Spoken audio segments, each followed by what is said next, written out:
Hello and welcome to the Kick Sugar Summit, the world's first summit on the topic of sugar, sugar addiction, and sugar addiction recovery. We know that if we're going to reverse our rising rates of chronic disease, we need to reduce or eliminate our consumption of sugar and refined carbohydrates. We are here to help you do that. There are a lot of speakers on our summit and a lot of information. Don't get overwhelmed. Catch who you can and just let the rest go.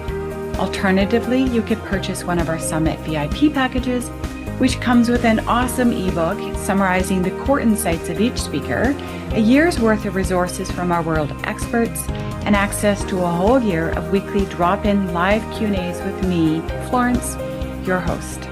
Thank you for being here. I hope you love the summit, and I hope it changes your life.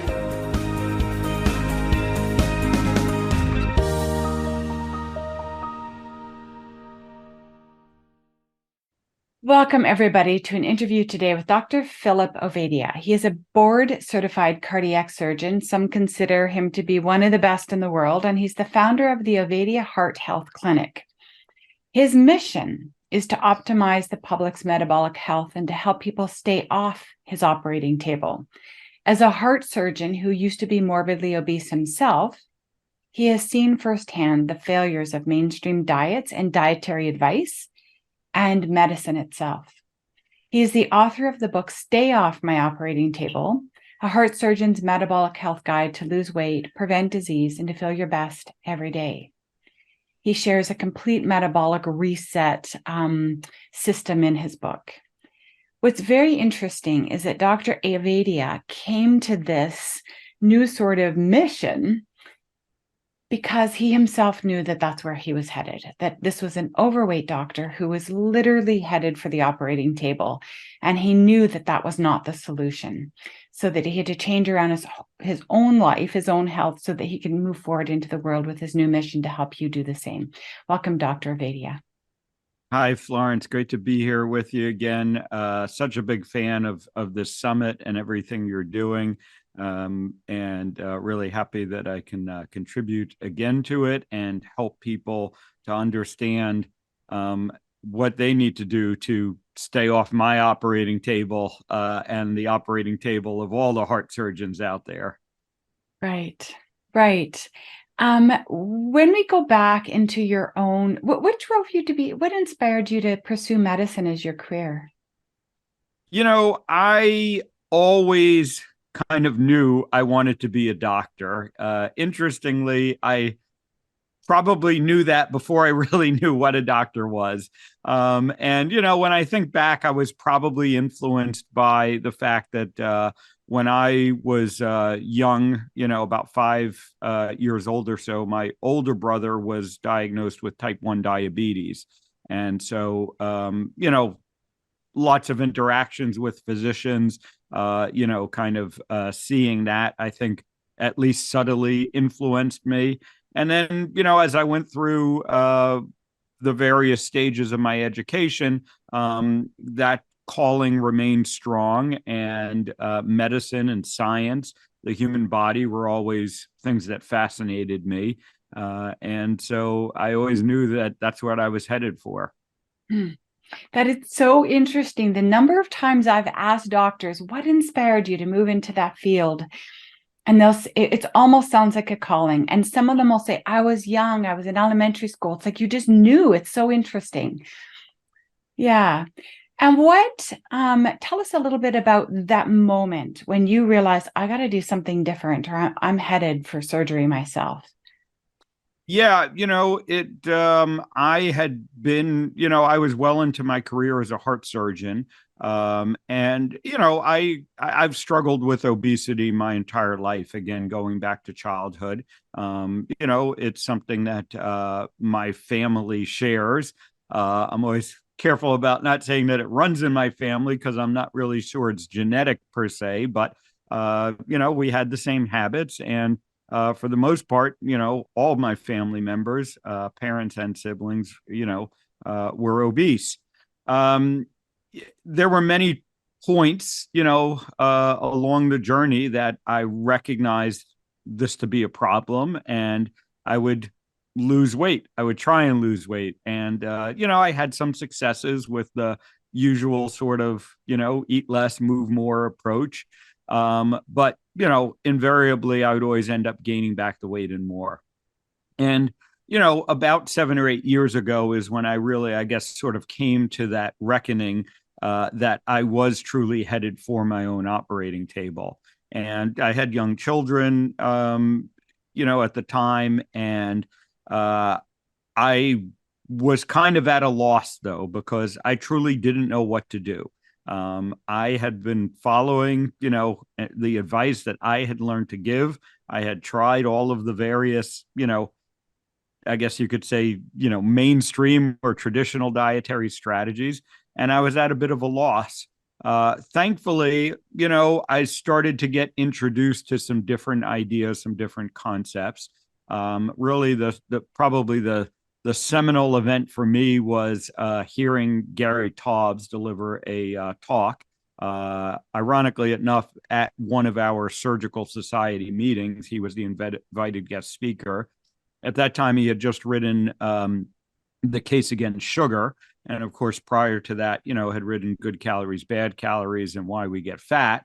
And, when I heard Gary talk about these concepts of the types of food being more important than the amount of food and the influence that the types of food that we eat have on us, it made sense. I read his books. It continued to make sense. And I said, let me give this a try. And I, for the first time, had that success that turned into long lasting success. And so that really opened my eyes. And then I started asking the questions of, why didn't I know about this earlier? Why isn't this something I learned in school or, from my, mentors and my colleagues? Absolutely no disrespect to Gary, but why did I have to hear about this from a journalist when here I am, a heart surgeon, and it really got me asking some very serious questions about the way, our healthcare education system is, the way our healthcare industry runs, and opened my eyes to a lot of the shortcomings of that, I would say. Mm-hmm. And as you were asking these questions, like, why did I have to learn this from Gary? And where did we go so wrong? And why aren't more people awakened to the reality that the role that food plays in preventing health and reversing, chronic disease? What answers did you arrive at? Well, so ultimately, I think there are a couple of issues that we need to look at. If you're kind of thinking about your doctor, your average doctor out there, the reality is that I think that they are so overwhelmed taking care of sick people that they literally do not have time to step back and say, why are there so many sick people? What's going on here? What can we do to change that? So that is part of the problem. And then I point to the, kind of outside influences that aren't necessarily concerned about keeping people healthy. And you look at, you look first of all at the healthcare system at large, things like hospitals and, the medical societies. And you kind of recognize that they're reliant on sick people. So, they're not necessarily focused on keeping you healthy. The food and the pharmaceutical industries certainly aren't interested in keeping you healthy. They're interested in their bottom lines. And they have a very large influence on the entire medical system.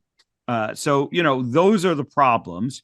And at the end of the day, you, the individual, should be interested in keeping yourself healthy. But you're oftentimes kind of powerless in all of this, and you only know what you've heard from your doctor, what you've heard from the messaging that again gets influenced by food and pharma. And your doctor is sort of trapped in this system and oftentimes can't help you because they're suffering from the same issues.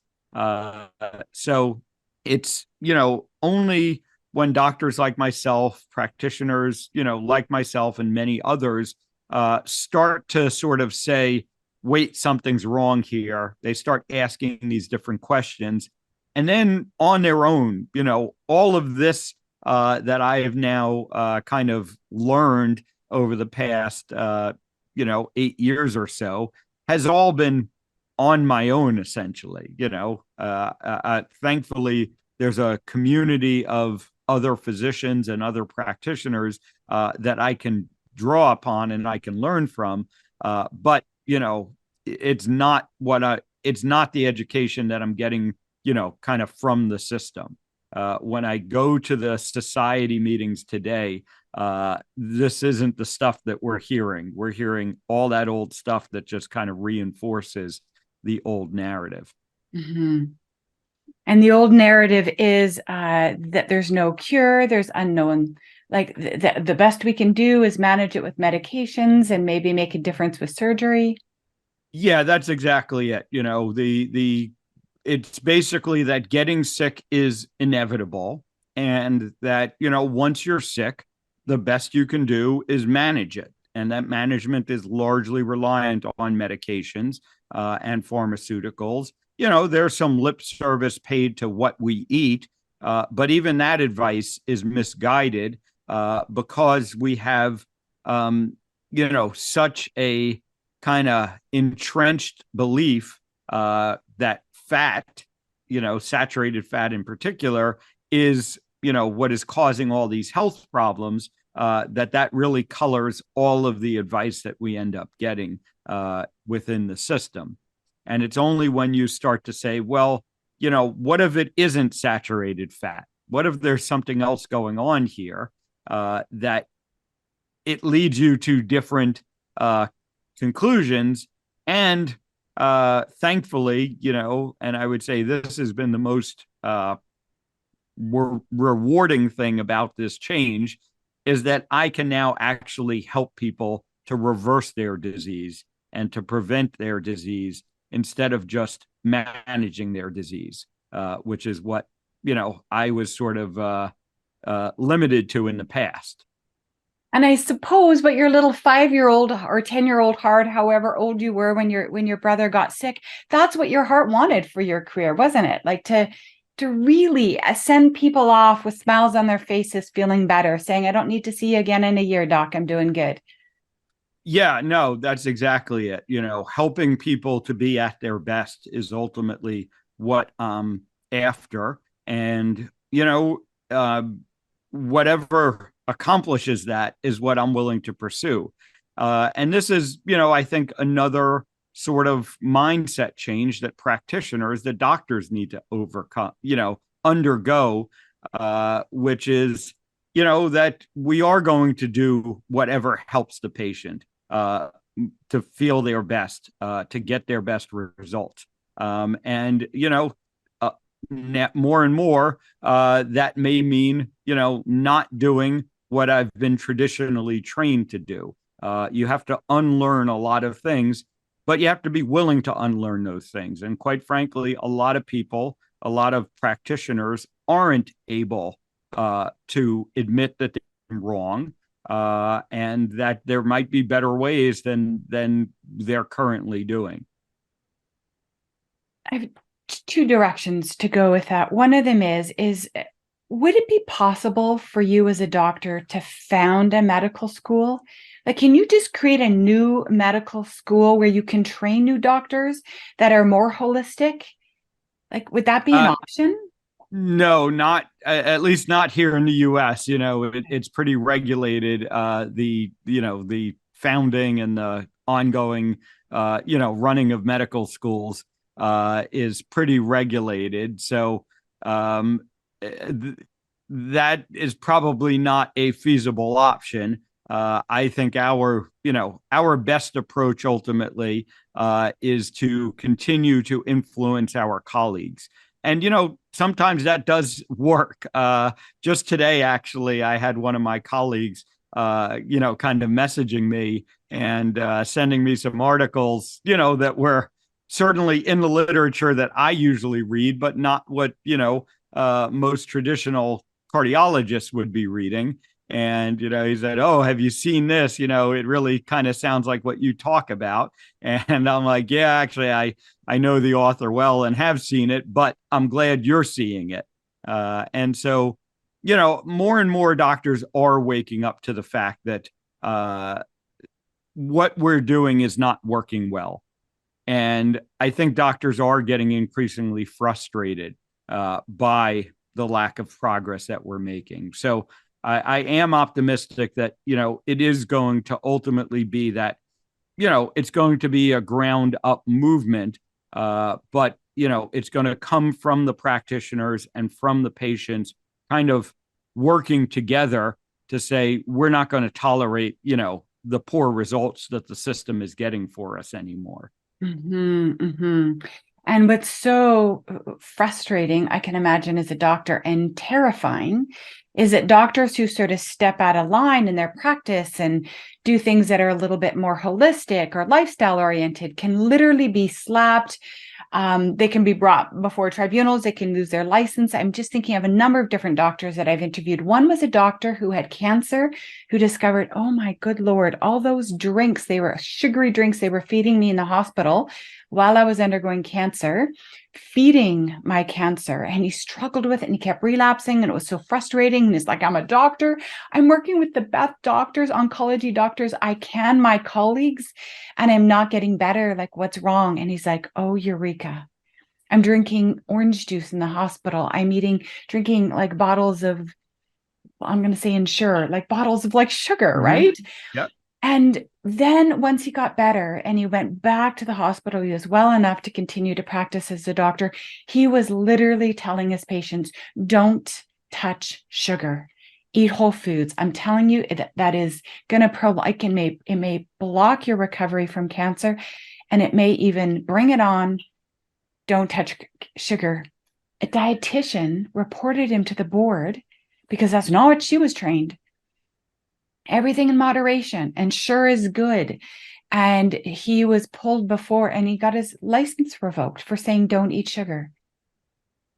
Yeah, no, it is a real concern. But at the end of the day, I couldn't live with myself if, I wasn't sharing this information with my patients. And if it comes to something like that, I am quite confident now in my ability to defend my actions.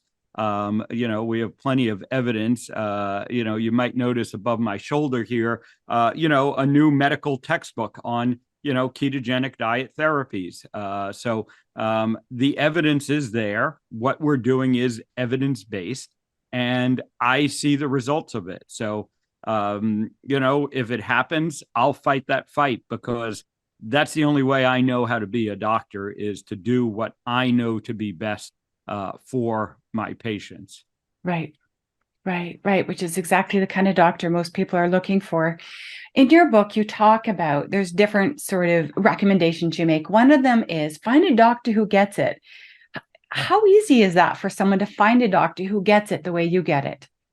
Yeah, it can be challenging, but thankfully, we have a lot of resources today that we may not have had in the past. A lot of this can be done remotely. Telemedicine is a very commonly utilized option here in the U.S. and worldwide now.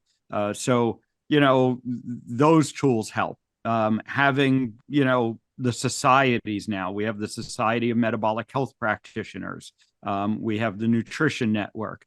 We have the various low carb organizations, and those are all helping to, consolidate some of the resources around this. I continue to hope that it will get easier, and I'm quite optimistic about, some of the projects that I'm involved in that are looking to make this process easier for people to find the resources that they need and the support that they need.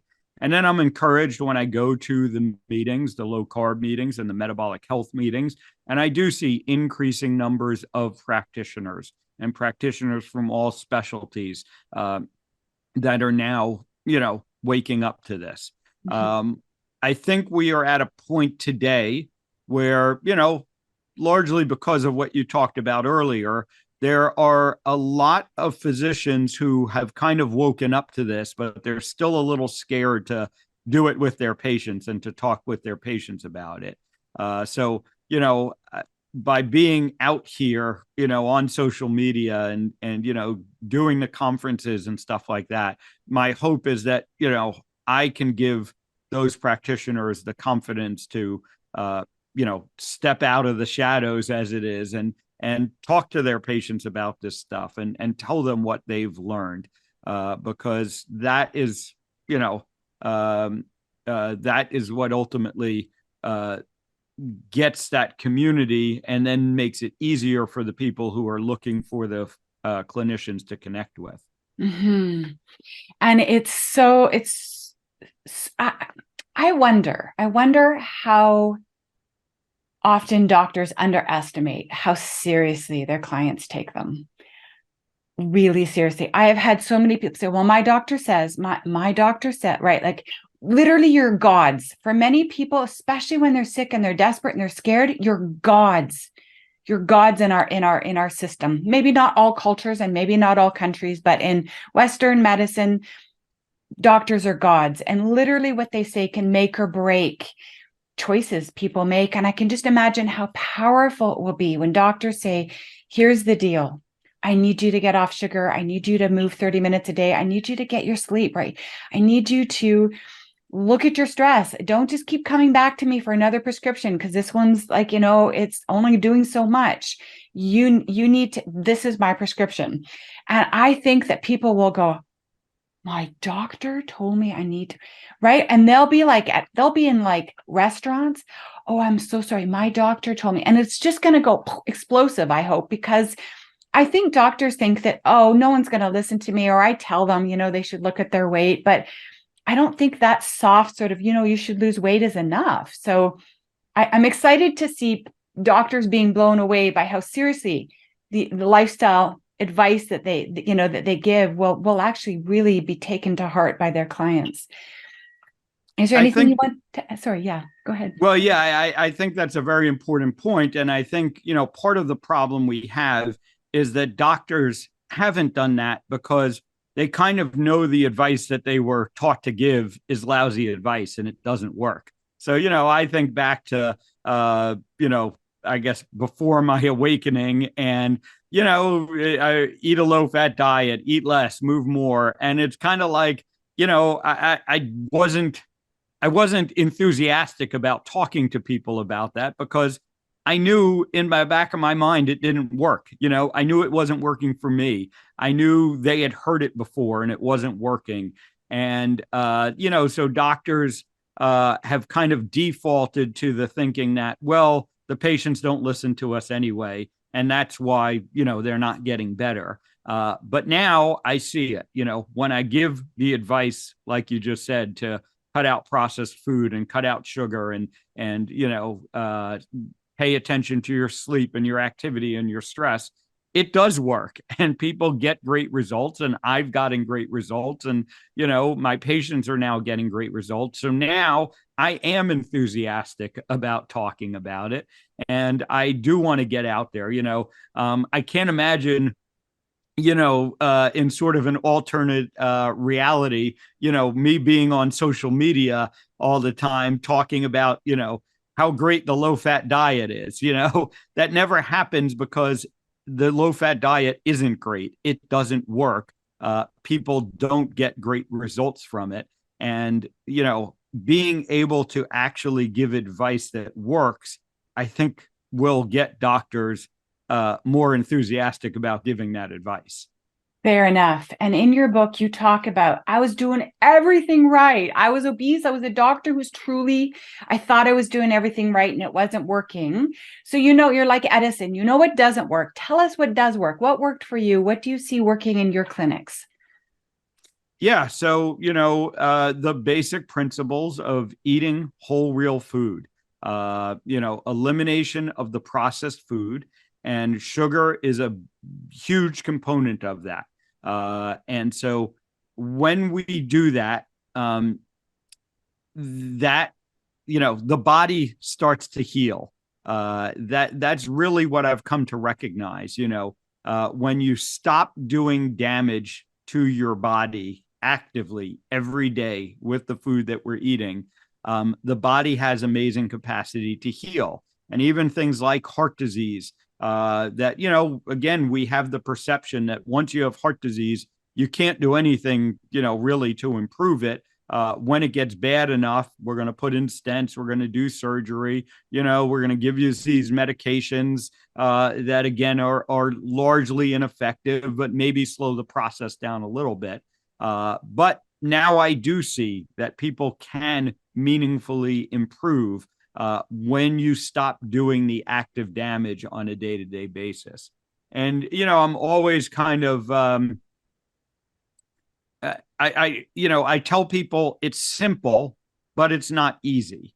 And, that's, of course, what this summit is all about, because knowing that sugar and processed food is bad for you is one thing. Actually being able to kick that habit, and, it's just like any other addiction in many ways, that is where the challenge is. And so that's what I, now increasingly focus on, and have built, within my practice, a support system with coaches to help people through that process. Right. And what was your journey like? Would you say that you were hooked into sugar, or were you just eating too much? Like, did you have a sweet tooth yourself?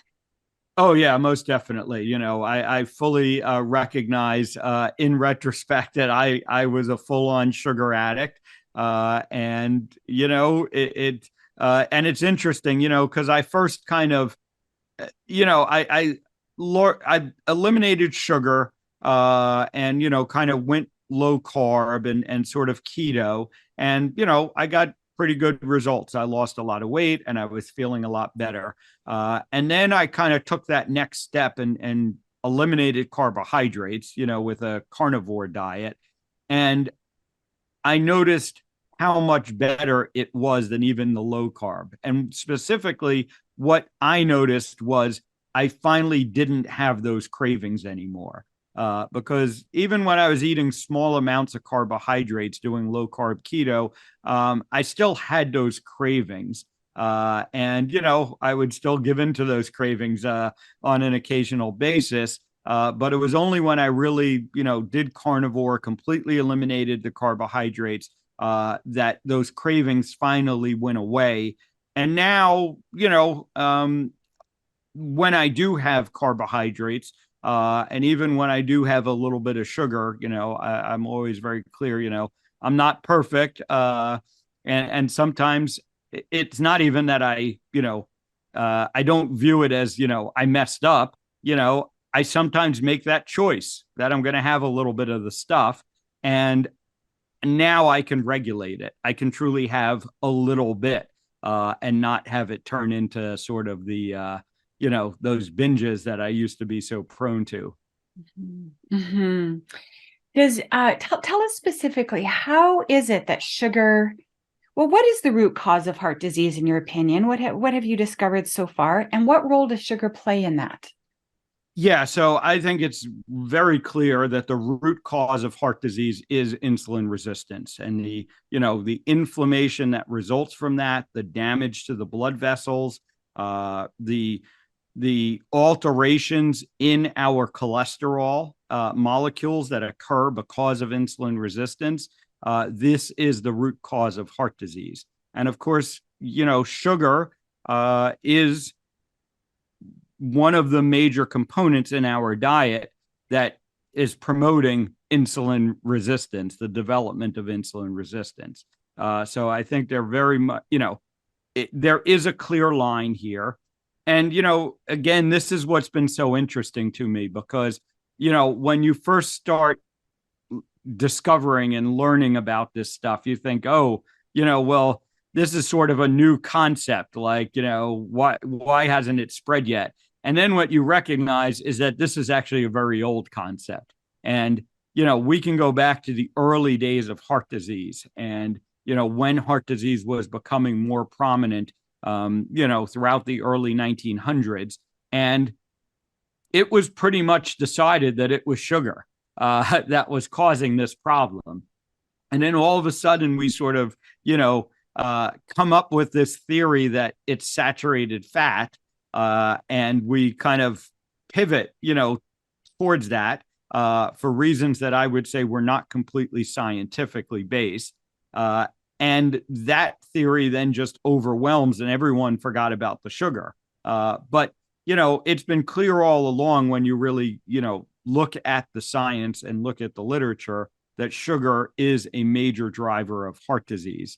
And, what's a little bit ironic is that even, the major societies, the American Heart Association, has started to acknowledge, the role of sugar. And they have now, started to put into their recommendations limitations on added sugar, which is a start. But like I said, I don't think that anyone can really deny the root cause role that insulin resistance plays in the process of heart disease. It's just that most doctors don't understand how to diagnose that, how to manage that, how to reverse it. So they don't pay a whole lot of attention to it. Right, right, right. And insulin resistance is when there's too much sugar in the body and the cells become immune to it. And then this excess sugar causes glycation. How does sugar tie in with cholesterol, and where does cholesterol come into this whole conversation? Yeah. So, again, when our bodies become insulin resistant and the cells stop responding to it, and this now allows the sugar to accumulate in our bloodstream essentially at higher levels, that has direct effects on cholesterol molecules. And it basically causes those cholesterol molecules to become damaged. When we're talking about LDL cholesterol particles in particular, it causes them to be smaller and basically get more sticky, is the way that I usually describe it to people, so that they now get involved and stuck into these plaques that ultimately lead to the atherosclerosis, the buildup of these plaques in the blood vessels of the heart that causes, the most common form of heart disease, what we talk about, atherosclerotic heart disease. Now, the sugar has other effects as well. Sugar is one of the primary things that is going to damage the lining of the blood vessels. And again, the whole reason that cholesterol kind of sticks to the blood vessel wall to start with is because there's been damage to that blood vessel wall. I describe to people that the cholesterol is kind of like the spackle that you're using to try and patch the hole in your wall. But if you keep making holes in your wall and you keep building up this spackle, eventually you're going to have a problem there. And so it's real interesting when we go back again, through the science around insulin resistance, and you actually see that there are a number of pathways by which insulin resistance leads to heart disease. There are direct effects, like I said, on the blood vessels. There are the effects on the cholesterol. There are the other hormonal shifts that occur as people develop insulin resistance. And these all end up contributing to heart disease. Hmm. There still is a huge body of research, clinical evidence to suggest that actually the higher carb, low fat, whole food plant-based diet can be very, very helpful for heart health. Why is that? Why is that evidence there? And is that because they're pulling out the refined carbohydrates, they're pulling out the sugars? Is that why it can be effective? Yeah, there's really two things going on there. One is they're comparing it to, the standard Western diet. And, you can basically, any diet is going to look better than the standard Western diet. It is kind of shocking to me in the end that when we look at the standard Western diet, it is probably the worst diet that you could design, like if you were trying to harm people. So when you then take something like a plant-based diet and compare it to the standard Western diet, yeah, of course it's going to get better. Most of the studies, are on, like you said, what I would say is a clean plant-based diet that has eliminated the processed food, largely eliminated, sugar, maybe with the exception of fruits. But it's so yes, you're going to see improvement when you do that.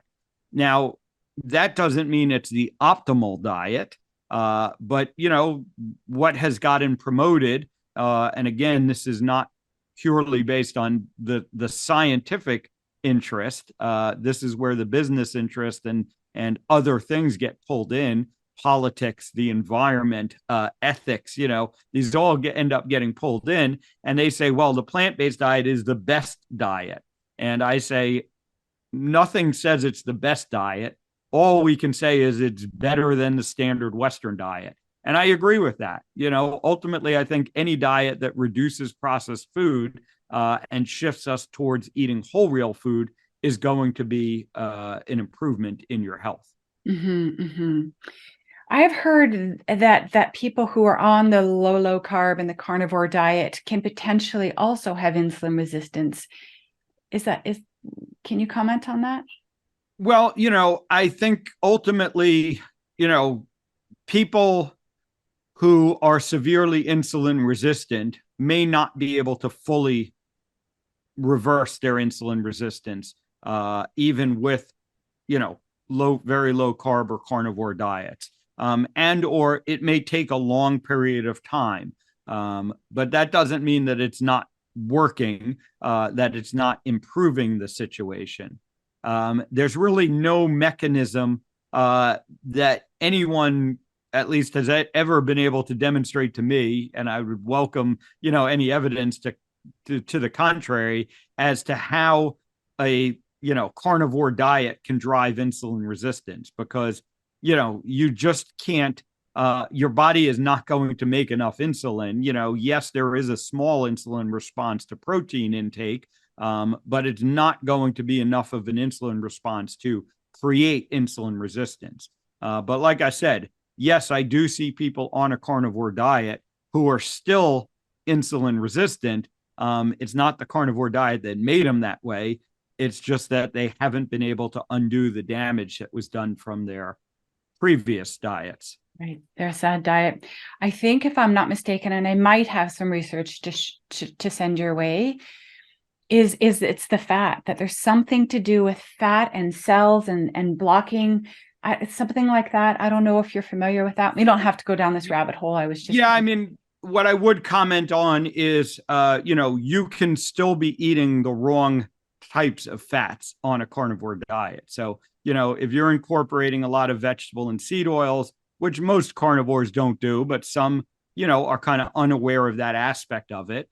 Or, if you're eating poor quality non-ruminant meats, especially, things like a lot of bacon, a lot of chicken, a lot of pork, and those animals have been fed poorly. So you're being indirectly exposed to large amounts of polyunsaturated, fatty acids, that can still be problematic. And then, the other situation I see is, sometimes it's not necessarily insulin resistance, it's inflammation that's coming from other sources that's driving the heart disease process. And so this is where, we get into things like autoimmune disorders. And again, you can be eating a low carb diet, but still consuming some of these triggers for your autoimmune disease. And you may be seeing worsening of your inflammation, and therefore downstream your heart disease, because of that as well. So that's another aspect of it that I think some people, need to pay attention to. a little complexity there. Heart disease is known as the silent killer because often it just sort of like out of the blue, I'm in the middle of my 10K run, like what happened? Yep. So what are some early warning signs of heart disease maybe in the making? And what are some tests that people can take to kind of try and catch it early and to be inspired to change their diet and lifestyle? Yeah. So, the first thing I would say is that we think of heart disease as a silent killer quite frankly, because we in the medical system fail to recognize the disease at its early stages. And it's only when it gets to its advanced stages. And again, this kind of talks to the amazing machine that is the human body, because it turns out that heart disease can get pretty far advanced before a patient is going to experience symptoms from it. And this is one of the reasons why I talk so much about what we can be doing to pick up this process early on. And it's not checking your LDL cholesterol level. I'll come right out and say that. But, if you check an insulin level, if you do testing to determine if a patient is insulin resistant, you're going to see the problem earlier, as opposed to waiting until the patient is overtly diabetic, by which time there may have been significant damage done to their blood vessels already. The other test that I am a very big proponent of is the coronary artery calcium scan. And this is a, pretty easy to do test that can show us heart disease at its early stages. I kind of refer to it as the mammogram for the heart. We've done such a great job around breast cancer and women's health, for women to get mammograms. And, what that does is it allows us to see the breast cancer at its earliest stages when it's manageable. And the coronary artery calcium scan does the same thing for the heart, because we can pick up the early stages of heart disease when you're just starting to get a little bit of calcium in your blood vessels, which means that there is damage and plaque starting to form there. And then I can say to someone, okay, you have this heart disease starting. Let's do the things that we need to do to stop it from getting worse. Even if we can't reverse it, if we stop it at its early stages, you're going to be just fine. And so, big fan of the coronary artery calcium scan. I think really everyone should be getting this test. And you say, okay, well, how early do you get your first test? Mm-hmm.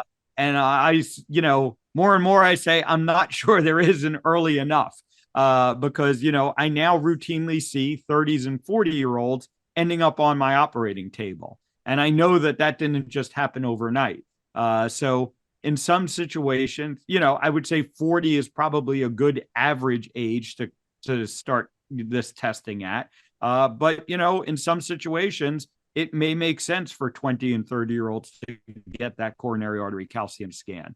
And what we have to recognize is that if you're younger, a 0 score is less powerful. But a non-zero score in a 20 or a 30-year-old needs to be a major red flag, because, again, they've already started that process.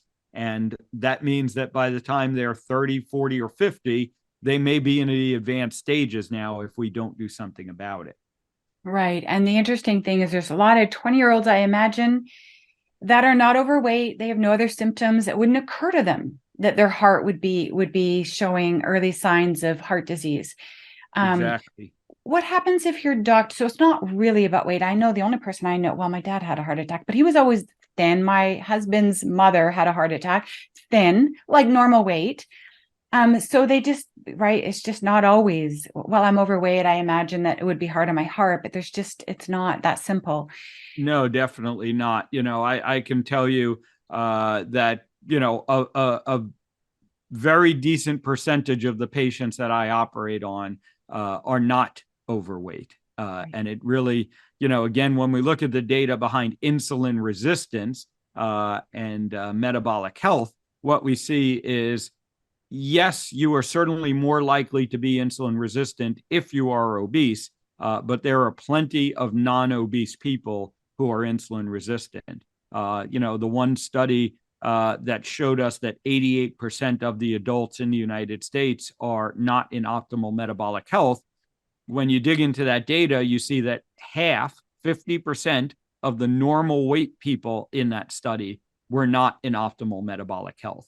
So I always tell people that obesity is a warning sign, but not being obese does not mean that you know, you can you can ignore this. You have to figure out if you're insulin resistant or not. That Mhm. is really the key that we want to know. Mhm. So the two tests are is insulin resistance and the CAS, the calcium artery something. The CAC, Yes. coronary artery calcium scan. Calcium scan. Uh, and and just to go into that scan a little bit more, it is a CAT scan, a CT scan.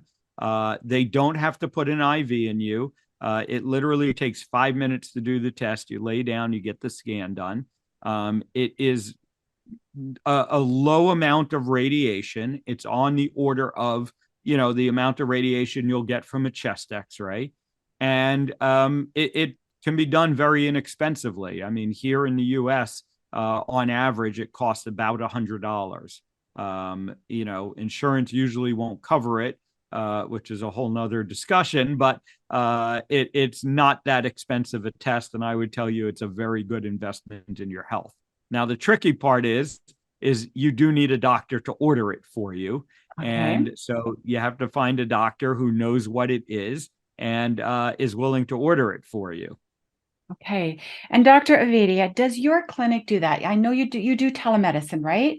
And can Yes. people from all over the world work with your team to get a prescription and to go to their local whatever to get this done and these tests done? Like, how can people work with your clinic? Yeah, so I do work with people all over the world. Now, I can only prescribe things here in the US, so I can directly order the test for people here in the US. People that I work with internationally, we're kind of helping them to negotiate their local resources to get the testing done. Amazing. Are there any final words you'd like to share with our audience today about the topic of sugar, heart disease, lifestyle medicine, your own journey? Yeah, just the message of taking charge of your health. I want people to understand that they need to advocate for themselves. They need to be in charge of their health and they need to put effort into their health. And, yes, it might be challenging to find a doctor to work with on some of this stuff, but that effort is going to be worthwhile. And if all you're willing to do is just kind of accept, what's given to you, you're not going to get different results from the people around you.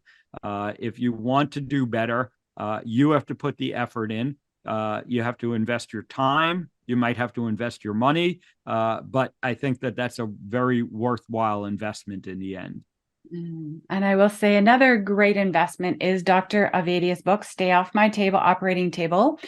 Because in that book, it's his whole program. You don't even, you can call his clinic, of course, but he's really put his heart and soul and his best advice into that book. It walks you through. He talks about mindset. He talks about specific ways of habit stacking so that you don't overwhelm yourself with all the changes that you might need to make. So that's a first great step for everybody. And thank you for your time today, Dr. Avadia. Thank you, Florence. Great being here with you. I hope you enjoyed this interview. And before you go, do one more thing. Stop, think back on the interview while it's fresh in your mind, and write down your favorite takeaway in a special dedicated journal. If you do this, at the end of the summit, you'll have a page or two of nuggets of wisdom to guide you forward. And remember, this is just the beginning. At the end of the summit, you'll be invited to attend a free webinar where I will personally summarize the key insights of our speakers and pull it all together into a practical plan of action. You can also check out our Facebook page where you can connect with others and ask questions, and our Kick Sugar Coach podcast and YouTube channel for additional inspiration. Thanks for tuning in. We'll see you in the next interview.